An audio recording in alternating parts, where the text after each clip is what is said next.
Bonjour à tous, voici une vidéo qui vous donnera un aperçu rapide des différentes fonctionnalités offertes par WorkScience, et de comment le configurer pour obtenir des performances optimales en fonction du matériel dont vous disposez, et également vous montrer quelques contenus ainsi que l'interaction que vous pouvez proposer à vos élèves.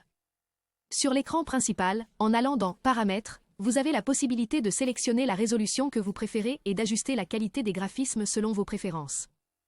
Avec le matériel le plus performant, WorkScience peut fonctionner à la résolution maximale de 4K à 60 images par seconde.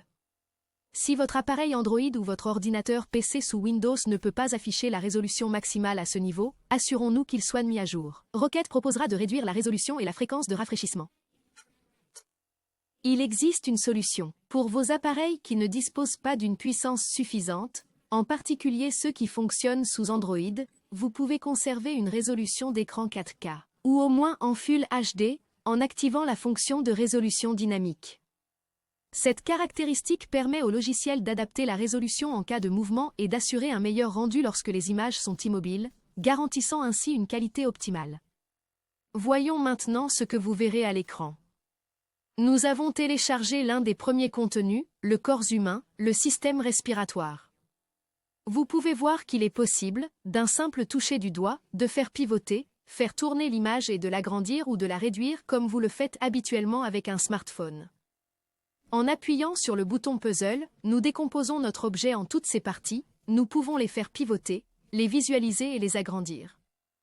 En appuyant sur le bouton de mouvement, il est possible de sélectionner une partie, de la déplacer, l'agrandir et la faire tourner. Ceci nous permet d'offrir aux étudiants une interaction parfaite et une visualisation détaillée des composants individuels de l'objet analysé, assurant ainsi une meilleure compréhension du sujet étudié. Ces éléments peuvent être des parties du corps humain, des éléments de chimie, de biologie ou de physique. Lorsque nous appuyons à nouveau sur le bouton puzzle, notre objet rassemblera ces parties et se recomposera dans sa forme d'origine. Avec le stylo numérique, vous avez la possibilité d'annoter, de mettre en évidence et même d'écrire directement sur l'écran, sans avoir besoin d'utiliser les fonctionnalités de la tablette. Voyons comment activer la résolution dynamique et comprendre les différences entre les modes actifs et inactifs. Si nous utilisions un appareil à faible performance, les mouvements seraient alors beaucoup plus lents et nettement moins fluides.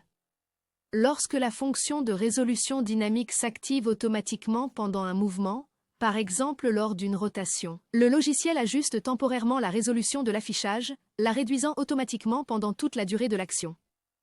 Une fois que le mouvement est complètement terminé, la résolution est rapidement rétablie à son niveau maximal.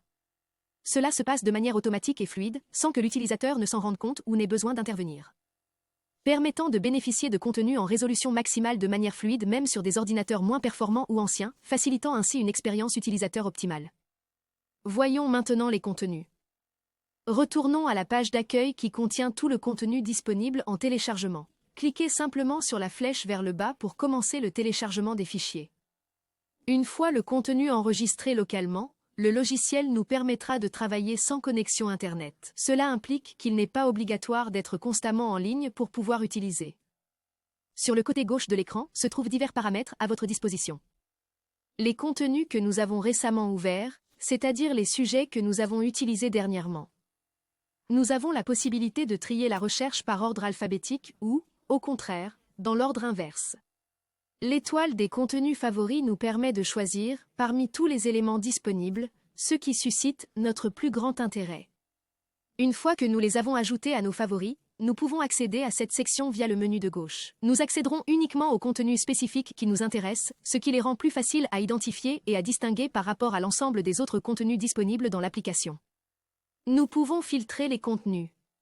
Rocket Science offre une variété de contenus comprenant des éléments animés. Selon vos préférences, vous pouvez filtrer les contenus en choisissant entre la structure et l'animation.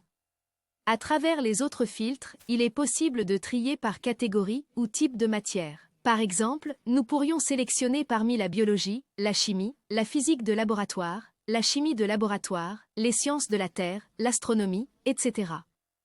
Si nous choisissons par exemple biologie, le logiciel affichera uniquement les contenus de biologie. Si nous choisissons chimie, nous verrons tous les contenus de chimie.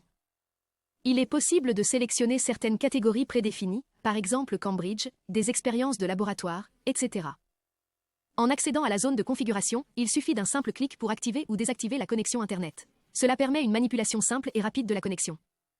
En se déconnectant d'Internet, on pourra toujours accéder aux contenus hors ligne qui ont été téléchargés et sauvegardés au préalable sur l'appareil.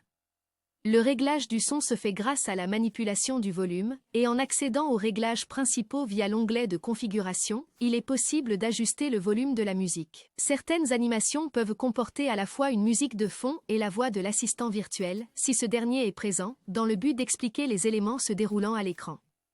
En cliquant sur le bouton de téléchargement, il est possible de récupérer plusieurs contenus simultanément. Sur la gauche, il est possible de choisir la langue, y compris l'italien, et d'envoyer un rapport d'erreur au développeur en utilisant le bouton en forme de lettre. La fonctionnalité permettant de signaler les bugs est accessible via ce même bouton. Voyons maintenant comment interagir avec un objet, lequel offre deux types d'interaction, l'étude de sa structure et l'interaction avec les animations qui l'accompagnent. Commençons par interagir avec les animations. Nous pouvons maintenant observer en grand format la représentation du corps humain à l'écran. Dans la région thoracique, il est possible de zoomer et de faire pivoter, mais l'interaction avec l'objet n'est pas possible. En cliquant sur le bouton Play, on déclenche la lecture de la vidéo explicative montrant le fonctionnement de l'organe, et cela nous donne accès aux quiz pour tester nos connaissances.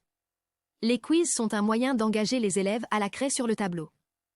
Ils devront sélectionner la bonne réponse qui sera mise en évidence par une couleur verte, tandis que les erreurs seront généralement signalées en rouge.